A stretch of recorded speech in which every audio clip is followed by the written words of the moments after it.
Hello students, so today I'm back with the topic that is the Constitution of India, and I'll be continuing with the secular state. Okay, now a secular state, what is a secular state means? जैसे कि बहुत बच्चों को confusion रहता है। जब मैंने starting में वर्ड्स पढ़ाए तभी बताया था कि सेकुलर स्टेट का मतलब है कि the state does not promote on restraints any particular religion. ठीक है, मतलब अगर लिटरल वर्ड की बात की जाए, टिपिकल सेकुलर की वर्ड की बात की जाए, तो it means that there is a divorce between the state and the religion.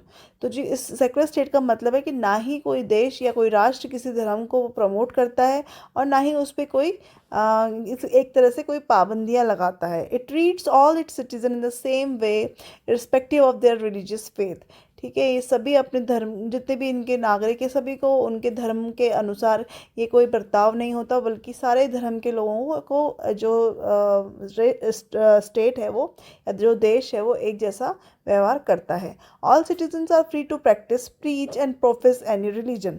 सारे के सारे सिटीजन जो हैं, they are all free, they वो एक आज़ाद देश के एक आज़ाद नागरिक हैं, जहाँ पे उनको बिल्कुल आज़ादी है कि वो अपना कोई भी धर्म का पालन कर सके, उसका प्रचार कर सके, उस चीज़ को फॉलो कर सके।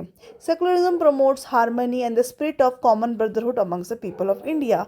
और सेकुलरिज्म होने से क्या होता है? सेकुलरिज्म होने से क्या होता है? भाई भाई बंधुवाद बढ़ता है और एक भाईचारा की जो फीलिंग है, एक शांति, एक बोल सकते हैं हारमोनी जो है मेंटेन पूरी कंट्री में रहता है। एक यू कैन से एक बहुत ही अच्छा माहौल, एक सौहार्द बना रहता है, भाईचारा बना रहता है। ये क्या है? सेकुलरिज्म का ए मेन ऑब्जेक्टिव है।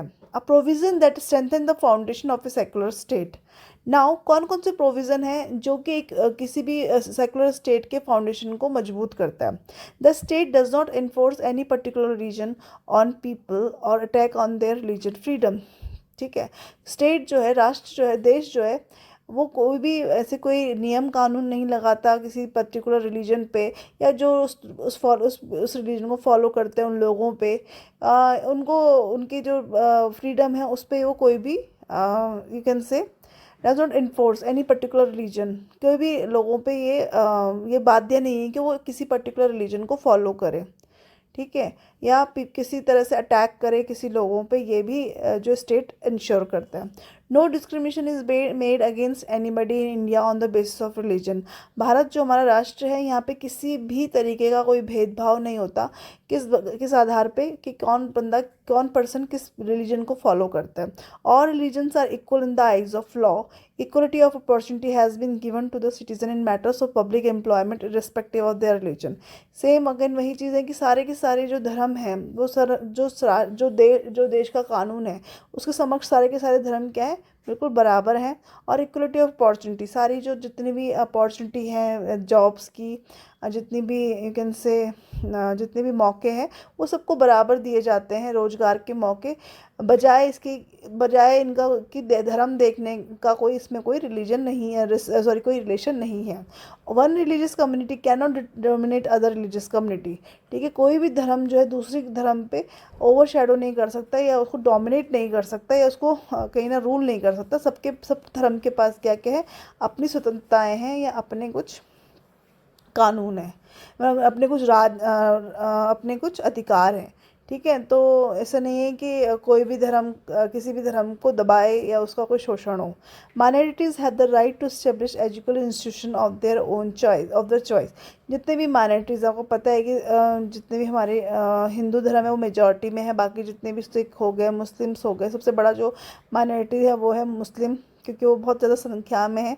तो ये जितने भी धर्म हैं, जितने भी धर्म इन ये जितने भी इनके अपने एजुकेशनल इंस्टीट्यूशन खोलने का, इनको दे आर ऑल फ्री, मतलब उनको अपने प्रमोशन के लिए या फिर अपना एक धर्म के उसके लिए धर्म से रिलेटेड अपना संस्थान खोलने का उनको पूरा अधिकार है। In granting aid to education institution no discrimination shall be made on the ground that it is under the management of a minority.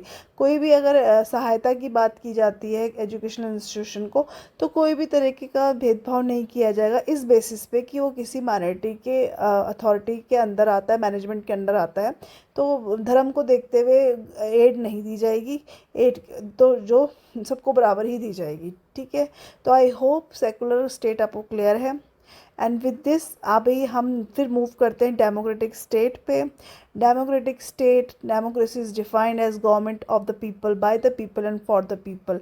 आपको पता है ये बात कि डेमोक्रेसी की बहुत ही फेमस डेफिनेशन है, of the people, by the people and for the people, जहाँ पे सब चीज़ किसके लिए होती है, लोगों के लिए होती है। और आप इस चीज़ को बिल्कुल समझते हैं कि हम डेमोक्रेसी में क्या होता है कि जितने भी एन नंबर ऑफ पीपल हैं वो खुद एक चुन के नहीं जा सकते अपने किसी भी अधिकारों के लिए या किसी भी तरीके के प्रोविजंस के लिए। वो वहाँ पे इलेक्ट हो के, क्योंकि इतने सारे लोगों अगर इलेक्ट होंगे तो फिर कैसे बात बनेगी। तो क्या होता है, जितने भी लोग हैं उनमें से किसको वो अपने रिप्रेजेंटेटिव को चुने हुए, जैसे लेजिस्लेटिव असेंबली में या फिर पार्लियामेंट में, वहाँ भेजते हैं लोगों को, ताकि क्या हो, जो उनके अधिकार है उनकी बात करने के लिए, उनके उनके अधिकारों की या उनके जो भी उनके लिए जो भी पॉजिटिव, उनके लिए जो भी अच्छी चीज़ें हैं वो करने के लिए वो किसको चुनते हैं, वो अपने एक रिप्रेजेंटेटिव को चुनते हैं। और वो अपने रिप्रेजेंटेटिव को कहाँ भेजते हैं, चुने हुए रिप्रेजेंटेटिव को वो सदन में भेजते हैं। जैसे स्टेट में क्या है, स्टेट लेजिस्लेटिव असेंबली है, और लोकसभा, राज्यसभा, लोकसभा जो है वो भी, वहाँ पे भी इलेक्टेड मेंबर्स ही जाते हैं, जो जो किसका पार्ट है, संसद का पार्ट है। तो वहाँ पे भी क्या जाते हैं, लोग चुन के। आपको पता होना चाहिए कि राज्य का जो चुनाव होता है वो अलग होता है और जो सेंटर का चुनाव है वो अलग होता है। लोकसभा का चुनाव जो है अलग अलग, ये दोनों एक नहीं है, कई बच्चे कंफ्यूज रहते हैं। तो आपको पता है, तो यहाँ पे क्या होता है कि हम अपने चुने हुए नेता को वहाँ भेजते हैं। तो यही क्या है, और जो हमारी इंडिया है वो एक रिप्रेजेंटेटिव डेमोक्रेसी है। मतलब हमारा सारा जो रिप्रेजेंट करता है, एक नेता ही हमारे कई लोगों को रिप्रेजेंट करता है, क्योंकि वो चुन के आता है।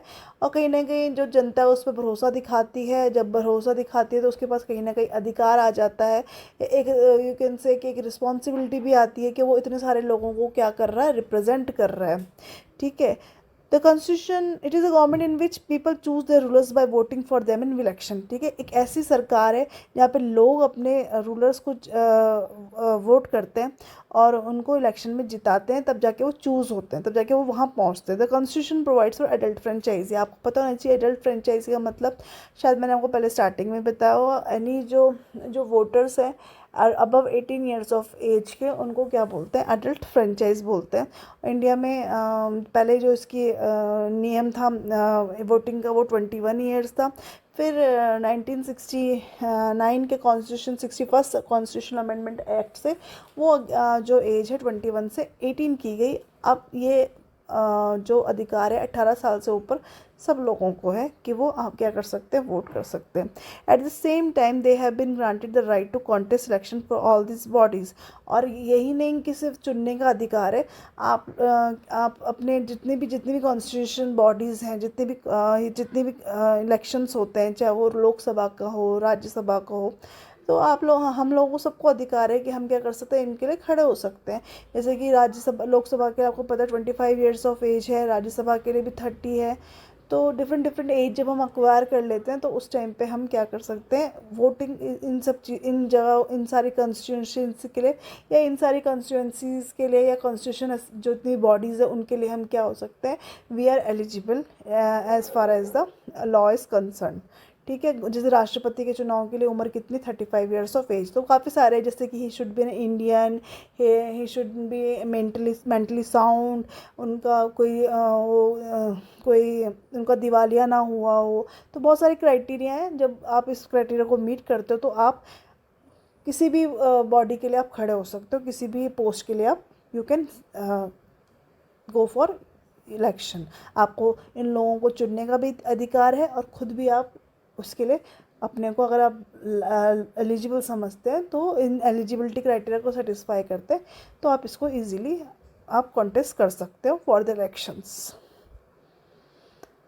Now what are the steps taken to establish democracy in India. अब भारत में, जैसे मैंने आपको सेकुलर के लिए बताया ये क्या क्या चीज़ें हैं, अब इंडिया में डेमोक्रेसी के लिए क्या है। जैसे कि मैंने आपको बताया, all adult citizen have been given the right to vote.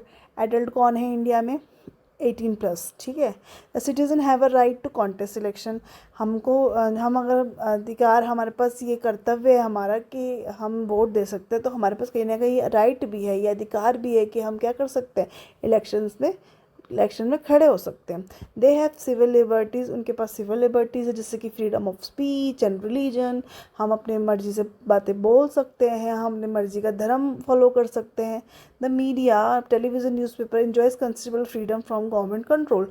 जो मीडिया है, आपको पता है 19A आर्टिकल 19A में जो मीडिया को क्या मिलती है, फ्रीडम मिलती है कि वो गवर्नमेंट कंट्रोल उस पर ना हो, ठीक है। Judiciary is independent in India, ठीक है। जो जुडिशरी है वो इंडिपेंडेंट है इंडिया में, ठीक है। तो आपको पता है कि आपको पता है कि टाइट कंपार्टमेंट में ये चीज़ें बनी है। आपको ये पता है कि जुडिशरी है, एक एग्जीक्यूटिव है, एक लेजिस्लेचर है। तीनों के तीनों क्या है, they are the forms of government और on the basis by on which our Indian government runs. और जो जुडिशरी है वो भी इन दोनों से बिल्कुल अलग है, वो बिल्कुल उसमें कोई इंटरफेरेंस नहीं है।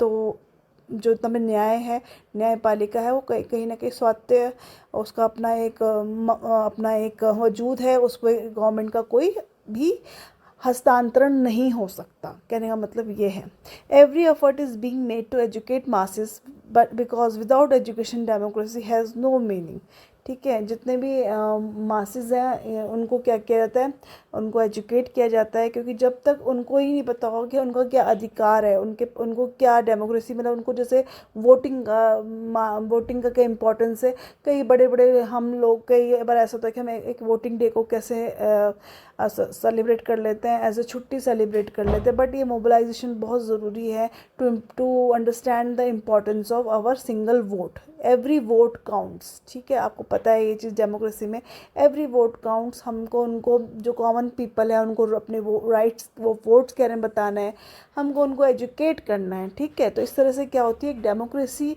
हमारी कंट्री के क्या होती है, सिक्योर होती है, इस्टेब्लिश होती है। Okay, so with this we finish our today's class. Tomorrow I will be continuing with the Republican state and fund जो भी हमारा continuity में, I think tomorrow will be the last class of this Constitution of India. I hope you would have enjoyed this session. Do like, share and comment to the channel and subscribe to the channel. Thank you.